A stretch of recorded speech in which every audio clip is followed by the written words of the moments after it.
Hello dear, कैसे हैं आप सब। तो डियर, आज के क्लास में हम लोग क्लास 6 का चैप्टर 11 इमारती चित्र तथा किताबें करने वाले हैं। इससे पहले का चैप्टर जो है ना, उसका लिंक जो है आपको डिस्क्रिप्शन बॉक्स में मिल जाएगा, नहीं तो आप हमारे प्लेलिस्ट में भी जाके देख सकते हैं अगर आप अभी तक नहीं देखे हैं तो डियर, पहला हमारे लोग का टारगेट जो है क्लास 6 to 8 की एनसीईआरटी की बुक है, क्योंकि आपको सोशल साइंस के लिए एनसीईआरटी की बुक काफ़ी इंपॉर्टेंट होता है, क्योंकि अभी बच्चे जो है ना काफ़ी जो है मात्रा में जो है आपका सोशल साइंस में फेल कर रहे हैं, तो इसे 1 नंबर के लिए 2 नंबर के लिए फेल कर दिया जा रहा है। तो डियर, क्लास 6 की 8 जो है और 6 to 8 की बुक जो है, इसलिए काफ़ी इंपॉर्टेंट हो जाता है कि आप एक बार इसे रिवाइज करके ज़रूर जाएं। हम लोग स्टार्ट करते हैं क्लास स्टार्ट करने से पहले चैनल में नए हैं तो सबसे पहले चैनल को सब्सक्राइब कर लीजिएगा। वीडियो हेल्पफुल होगा तो प्लीज़ लाइक और शेयर करना मत भूलिएगा। तो देखिए डियर, हम उन्हीं बात को डिस्कस करेंगे, उन्हीं पॉइंट को जो कि आपका एग्जामिनेशन पॉइंट ऑफ व्यू से इंपॉर्टेंट है। ऐसे हम आपको एक छोटी सी बात बता दे रहे हैं, एनसीईआरटी की जो भी चैप्टर है ना, उस चैप्टर का एक एक लाइन इंपॉर्टेंट है, क्योंकि इसमें से आप किसी भी लाइन को नहीं छोड़ सकते, क्योंकि अभी स्टेटमेंट बेस्ड क्वेश्चन पूछा जाता है। ठीक है ना, अभी क्वेश्चन का पैटर्न चेंज हो गया, स्टेटमेंट बेस्ड क्वेश्चन पूछा जाता है। हम लोग स्टार्ट करते हैं क्लास। तो डियर, यहाँ पे क्या है, मरुत शामी जो है ना आपका कुतुब मीनार देखने गया है। ठीक है, तो हाँ, वो लोहे का स्तंभ देखता है और उसी के बाद ये स्टार्ट होता है डिस्कशन। क्या होता है कि जो प्रांतिक त्विक खुदाई में ये देखा गया कि हड़प्पा वासी जो थे ना, ये कुशल शिल्पी थे और वो तांबे की धातु क्रम की जानकारी उन्हें थी। तो वो तांबा और टीन को मिलाकर कांसा बनाया था। ठीक है, हड़प्पा वासी लोग, इसलिए हड़प्पा वासी को ना हम लोग कांस्य युग कहते हैं। और उसका जो उत्तराधिकारी था ना, वो लोहे युग के संबंध थे। तो उस समय जो था ना, लोहे का निर्माण करता था या होता था, जिसमें खोटा लोहा, पिटवा लोहा और ढलवा लोहा, इस 3 तरह का लोहा का जो है आपका निर्माण किया जाता था भारत में। ठीक है, अब देखिए लो स्तंभ, जब वो लो स्तंभ को देखते हैं, ठीक है, तो उसमें देखिए कौन सी क्या इंपॉर्टेंट है, इसमें इंपॉर्टेंट ये है कि उसकी जो ऊंचाई है ना 7.2 यानी 7.2 मीटर, और वजन जो है 3 टन का है, और उसका निर्माण जो है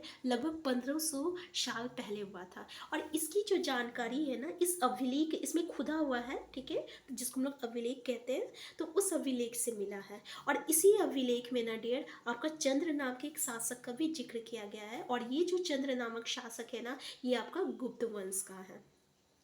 बस ये इंपॉर्टेंट है, याद रखिएगा। अच्छा, सबसे ज़्यादा आश्चर्य की बात पता है क्या है इसमें, ये है कि देखिए, अगर आप आयरन को जो है कुछ साल कुछ दिन के लिए ही छोड़ दीजिए ना पानी में, अगर आप बरसात के समय में क्या देखिएगा, क्या देखिएगा कि वो आयरन जो है ना आपका उसके ऊपर जो है जंग लग गया है। क्यों? क्योंकि वो ऑक्सीजन और एयर के कांटेक्ट में आता, एयर के कांटेक्ट में अगर वो आता है या ह्यूमिड के कांटेक्ट में आता है, तो वो क्या करता है, आपका रिएक्ट करता है। रिएक्शन करने के बाद मेटल ऑक्साइड बनाएगा, फिर उस क्या होता है, वो जंग लग जाता है। लेकिन बताइए, ये इतनी सालों के बाद भी इस पर किसी तरह का जंग नहीं लगा है। ये बहुत ही आश्चर्य की बात है इस स्तंभ में। नेक्स्ट पॉइंट ये है ईंटों और पत्थरों की इमारतें।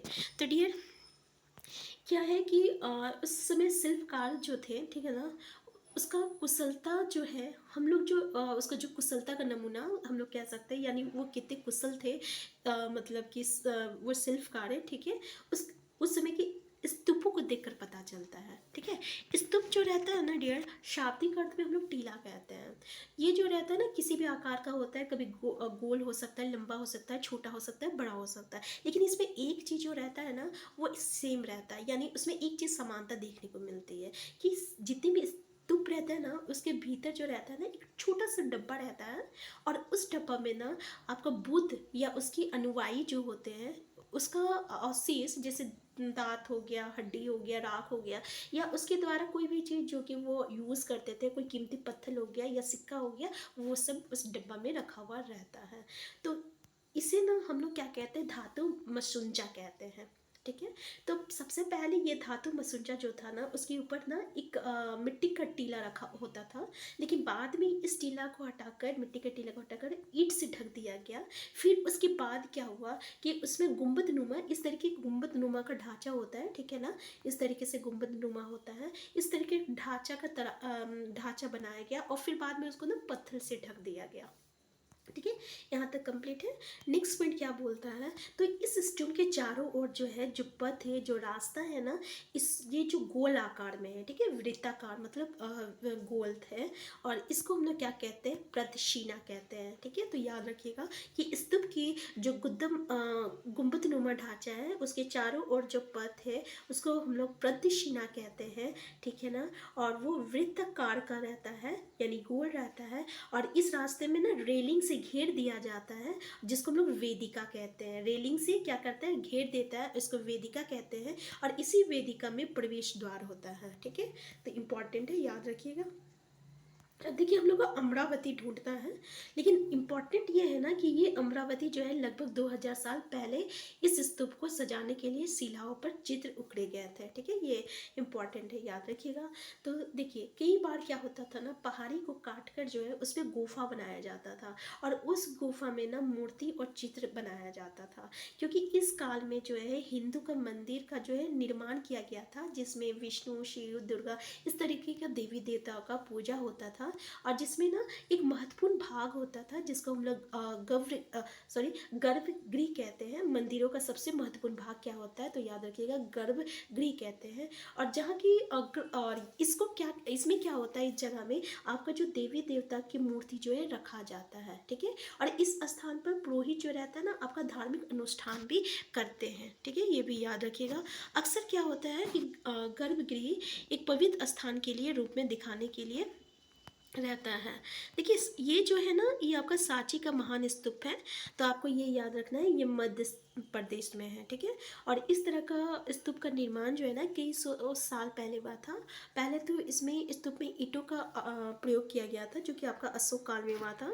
बाद में क्या हुआ कि रेलिंग और ये जो प्रवेश द्वार बनाया गया ना, ये आपके बाद के शासक जो है इसको बनाए हैं। ठीक है, तो ध्यान में रखिएगा। अब देखिए डियर, यहाँ पे हम लोग देखते हैं बाएं और ऊपर, बाएं और ऊपर देख सकते हैं, यहाँ पे ये मंदिर को देख सकते हैं डियर। यहाँ पे उत्तर प्रदेश की भीतर गांव का एक आरंभिक मंदिर है। याद रखिएगा 15 साल पहले जो है ये पक्की ईंट और आपका पत्थर से बनाया गया है। और दाएं ऊपर ये देखिए, दाएं ऊपर देख सकते हैं, ये आपका महाबलीपुरम की एक काश्मिक मंदिर है, और इनमें से प्रत्येक मंदिर एक ही विशाल पहाड़ी को तराश कर बनाया गया है। ठीक है, और इसलिए इसको क्या कहते हैं, इन्हें एकाश्म, जिसको हम लोग मोनोलिथ कहा गया है। ईंटों से बनाए जाने वाले मंदिरों से ये बिल्कुल भिन्न होते हैं। ईंट वो बनी इमारतों में नीची सी ईंटों की एक एक तह जोड़ते हुए उसे ऊपर की ओर ले जाते हैं, देख सकते हैं यहाँ पे। जबकि चट्टान तराश कर बनाए जाने वाले मंदिरों को पत्थर काटने वाले ऊपर से नीचे के क्रम में बनाते हैं। आप ये देख सकते हैं कि पत्थर से में और ईंट में क्या अंतर रहता है। ठीक है, question examination point of view के लिए इम्पॉर्टेंट है ये, कि ईंट में क्या होता है, एक एक को जोड़कर ऊपर की ओर ले जाते हैं, जबकि चट्टान को जब हम लोग बनाते हैं तो वो क्या करता है, उसको काटते हुए वो नीचे के क्रम में आता है। ठीक है, दोनों में ये डिफरेंस है। ठीक है, तो इन मंदिरों को बनाते समय जो है पत्थर काटने वाले को किन किन समस्या का सामना करना पड़ता है, ठीक है, ये सोचना है। और देखो एहोल का दुर्गा मंदिर, ये लगभग जो है 14 साल पहले बनाया गया था। याद रखिएगा, एहोल का दुर्गा मंदिर 14 साल पहले बनाया गया था। स्टेटमेंट बेस्ड क्वेश्चन में पूछा जा सकता है। तो डियर, भीतरगाह जैसे मंदिरों में उसके ऊपर जो रहता है ना, काफ़ी ऊंचाई तक उसका निर्माण किया जाता है, और उस ऊंचाई को हम लोग शिखर कहते हैं। तो शिखर का निर्माण करना बहुत ही कठिन कार्य है। देखिए उतनी ऊंची तक जाके उसका निर्माण करना, आप यहाँ पे देख सकते हैं, है ना, ये काफ़ी कठिन है। जैसे कि अगर हम बात करें यहीं पे, देखिए यहाँ ऊंचाई में जाके काम करना कितना कठिन होता है। तो डियर, तो शिखर निर्माण के कठिन कार्य के लिए सावधानी से जाना पड़ता है। ठीक है, तो अधिकतर मंदिरों में ना मंडप नाम की एक जगह होता है, और यहाँ एक सभागार होता है जहाँ लोग इकट्ठा करते हैं। देखिए मंदिर में क्या होता है ना, एक मंडप नाम की जगह होता है, और यहाँ ये जो रहता है एक सभागार होता है, ये मंडप नाम का, जहाँ लोग जो रहते हैं इकट्ठा होते हैं। तो ये क्वेश्चन जो है आपको पूछा गया है। ठीक है, ये गर्भगृह किसको कहते हैं, और ये क्या कहते हैं, मंडप क्या होता है, तो याद रखिएगा। तो महाबलीपुरम और एहोल को ढूंढने बोला है। इन शहरों में पत्थरों से बने कुछ उत्कृष्ट मंदिर हैं और इनमें से कुछ यहाँ जो है दिखाया गया है। जैसे आप फिगर में जो भी मंदिर देखें ये सब देखिए। स्तूप तथा मंदिर किस तरह बनाए जाते हैं ये आपका नेक्स्ट पॉइंट है। ठीक है, तो स्तूप तथा मंदिर को बनाने की प्रक्रिया में कई अवस्था आती है, यानी बहुत सारा प्रोसेस होता है इसमें, जिसमें काफ़ी धन खर्च होता है। और ये जो धन खर्च होता है ना, इसके लिए तो या तो राजा रानी, कोई आम व्यक्ति तो दे नहीं सकता, जो राजा रानी है वही लोग पैसे देते थे। कभी कभी क्या होता था कि इसमें ना काम करने के लिए अच्छा किस्म का पत्थर जो है ढूंढा जाता था और शिलाखंडों को खोद कर जो है निकालना होता था। फिर मंदिर या स्तूप के लिए क्या सोच विचार कर तय किए गए स्थान पर शिलाखंडों को पहुंचाना होता था। ठीक है, यहाँ पत्थरों को काट छाट कर तराशने के बाद खम्भों, दीवारों की चौखटें, फर्शों तथा छतों का आकार भी दिया जाता था। तो इन सब के लिए जो रहता बहुत ही खर्चा आता था। तो खर्चा ये सब कहाँ से आएगा? तो खर्चा तो या तो राजा रानी देता है, ये पहला पॉइंट है। दूसरा क्या होता था कि जो मंदिर में जो भक्त लोग पैसा चढ़ाते थे उससे होता था। ठीक है, देखिए यहाँ पे क्या हो रहा कि हाथी दांत का काम करने वाले श्रमिकों के संघ ने सांची की एक अलंकृत प्रवेश द्वार को बनाने का खर्च दिया था। देख लीजिए, जो हाथी का दांत का जो काम करते हैं ना, वो क्या किए थे, जो सांची का एक प्रवेश द्वार बना था, सांची का, ठीक है, प्रवेश द्वार जो बना था, उसका खर्चा में जितना खर्च आया था ना, वो आपका हाथी का दांत का जो काम करता है वही लोग उसका खर्चा उठाए थे। तो 3 तरीके से आता था, पहला आया था, उसी का जिक्र किया गया। पहला तो राजा रानी, दूसरा जो भक्तजन जो मंदिर में चढ़ावा चढ़ाते थे, तीसरा ये बहुत ही बताया गया है कि जो हाथी का दांत का काम जो करते थे वो श्रमिक लोग जो है, सांची का जो अलंकृत प्रवेश द्वार बनाया गया है उसका खर्चा वो लोग दिए थे। तो इनकी सजावट के लिए पैसे देने वाले में कौन कौन रहते थे? व्यापारी होते थे, कृषक होते थे, माला बनाने वाले भी होते थे और इत्र बनाने वाले भी होते थे, लोहार भी होते थे।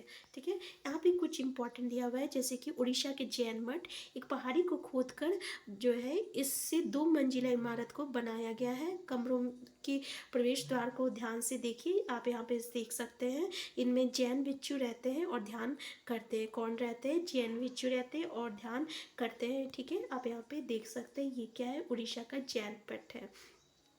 राष्ट्रीय संग्रहालय नई दिल्ली से एक मूर्ति का चित्र यहाँ पे लिया गया है। ये आपका दिल्ली में है, राष्ट्रीय संग्रहालय में।